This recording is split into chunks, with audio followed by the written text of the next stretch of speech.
Bonjour chers camarades boursicotteurs, j'espère que vous allez bien. Si vous avez suivi un tout petit peu la publication du budget du gouvernement du Québec, vous avez appris qu'un chèque de 500 $ vous sera envoyé.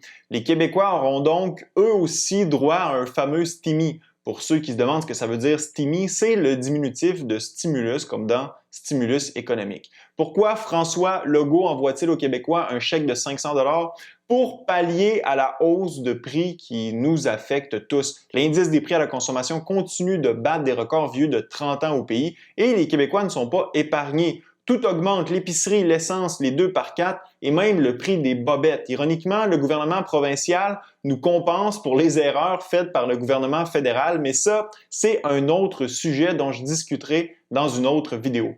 Pour recevoir le 500 $, vous devez avoir déclaré des revenus nets, soit après déduction, de moins de 100 000 $ en 2021. Alors, allez consulter votre rapport d'impôt pour ceux qui l'ont fait déjà et regardez ce qui est inscrit à la ligne 275. Il y a de bonnes chances que le chiffre qui s'y trouve soit sous les 100 000 $ parce que selon le gouvernement, la mesure touche 6,4 millions de Québécois.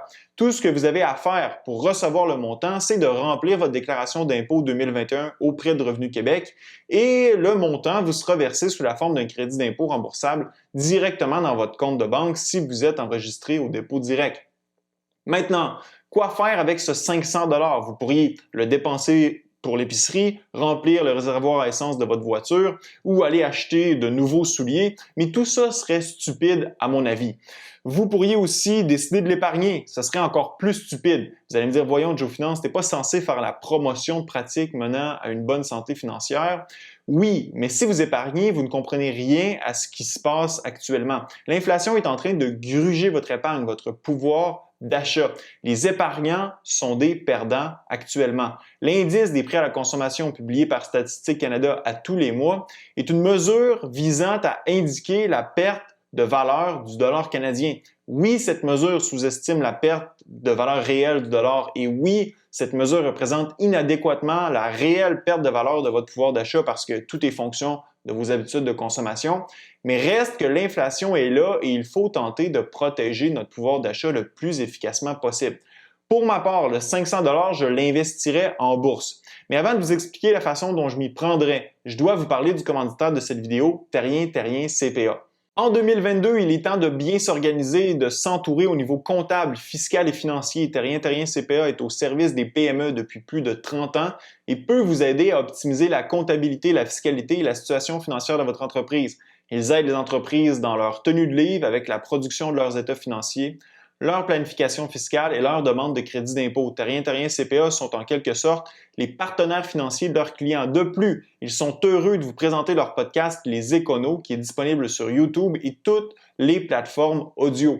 Vous y retrouverez les témoignages d'entrepreneurs dans le domaine des jeux vidéo, de l'informatique, du génie, des médias sociaux, ainsi que de l'information sur des sujets comme l'assurance vie, l'immobilier et la fiscalité.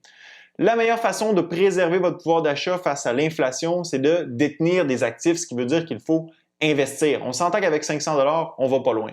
À mon humble avis, le refuge le plus accessible pour monsieur, madame, tout le monde, c'est la bourse. Par contre, ce n'est pas une recette magique non plus. Si vous investissez en bourse et que votre rendement est de moins 25 %, vous avez fait pire que si vous aviez conservé votre 500 $ en devise parce que l'inflation tourne autour de 6 %. Il faut donc investir de façon intelligente. Si vous êtes un investisseur actif, prendre le 500 $ et acheter des actions dans l'entreprise dans laquelle vous êtes le plus confiant est probablement la meilleure option, seulement si vous jugez sa valorisation adéquate, bien sûr. Pour les débutants, ou les investisseurs passifs, rien ne sert de se casser la tête. D'abord, inscrivez-vous sur Wealthsample avec le lien qui se trouve dans la description de mon vidéo afin de recevoir un boni à l'inscription d'une vingtaine de dollars. Ensuite, j'investirai le 500 $ dans un FNB, un fonds négocié en bourse. Mise en garde, ce qui suit n'est pas un conseil d'investissement. Allez consulter les professionnels en la matière avant de vous lancer tête première. Il y a, à mon avis, 3 choses que j'éviterai lors de la sélection de mon FNB. Je m'assurerai que les frais de gestion sont sous la barre des 0,25 %. À titre comparatif, la plupart des fonds mutuels ont des frais de gestion dépassant les 2 %. C'est tout simplement monstrueux l'impact à long terme de frais de gestion aussi élevés. Deuxièmement, je m'assurerai que le FNB ne contient pas d'obligations parce qu'elles agissent comme un boulet à votre portefeuille d'investissement compte tenu des rendements réels négatifs. Et troisièmement, je m'assurais de ne pas investir dans des FNB qui sont trop concentrés dans certains secteurs économiques, ce qui augmente le risque de volatilité. Autre élément à considérer si vous décidez d'investir votre TIMI, il faut penser à investir à travers le CELI, le REER ou le REA. Le CELI vous assurera que les gains d'investissement que vous aurez seront à l'abri de l'impôt. Le REER viendra diminuer votre revenu imposable l'an prochain, vous permettant d'avoir un retour d'impôt. Et avec le REA, vous bénéficierez d'une subvention du gouvernement pouvant représenter 150 $. En d'autres mots, vous aurez un rendement de 30 % sur votre 500 $ sans même l'avoir investi.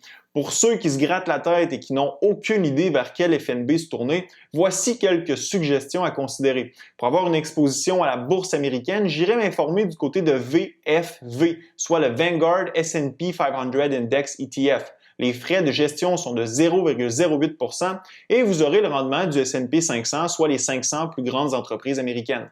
Pour avoir une exposition à la crème de la bourse canadienne, j'irai voir du côté de XIU, soit le iShare S&P TSX 60 Index ETF. Les frais de gestion sont de 0,18 % et vous aurez une exposition aux 60 plus grandes entreprises du TSX, soit la bourse canadienne.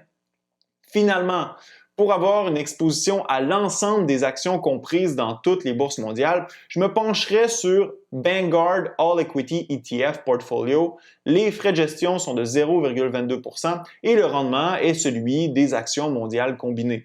Évidemment, ce ne sont que des suggestions. Je vous invite à explorer vous-même le monde formidable des FNB et de sélectionner celui ou ceux qui conviennent le mieux à votre profil d'investisseur. N'oubliez pas que le risque zéro n'existe pas. La bourse pourrait très bien se remettre à chuter la semaine prochaine, mais comme on dit, qui risque rien n'a rien. L'important, c'est d'utiliser le temps à votre avantage. Investir le 500 $ dans un bon FNB et l'oublier pour les 20 prochaines années est probablement la meilleure façon de tirer le maximum de ce 500 $. Enfin, laissez-moi savoir dans la zone commentaire ce que vous allez faire avec votre TIMI. Ce fut un plaisir d'être avec vous. À la prochaine.